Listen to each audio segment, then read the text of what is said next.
มาได้พี่น้องข้าแรงฟืนอีกแล้วอาหารประจำอาหารสวยพอดีห้าการค่ายเครื่องแล้วกันอืม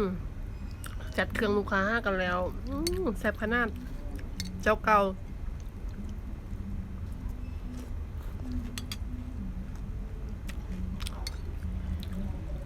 ข้าวแรงฟืน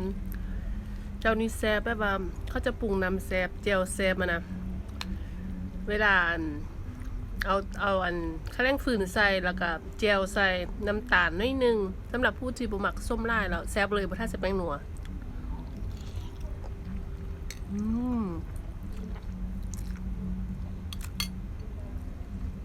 แซ่บสุดๆเลย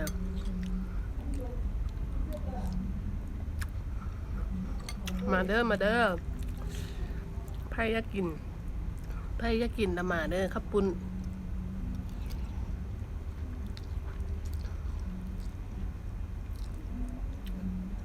แซ่บขนาด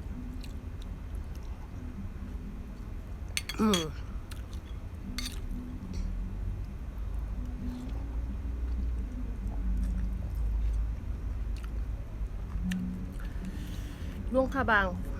ฝนเสาตกแล้วเด้อมื้อนี้เด้อแดดฮ้อนแดดออกเปียงๆล่ะ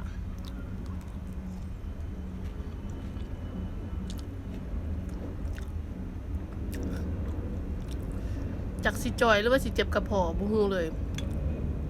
กินข้าวสวยหยำนี่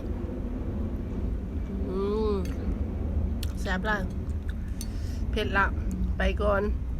ขอบใจเด้อติดตามเด้อกินเป็นเพื่อนเด้อบ๊ายบายไปกินน้ำก่อน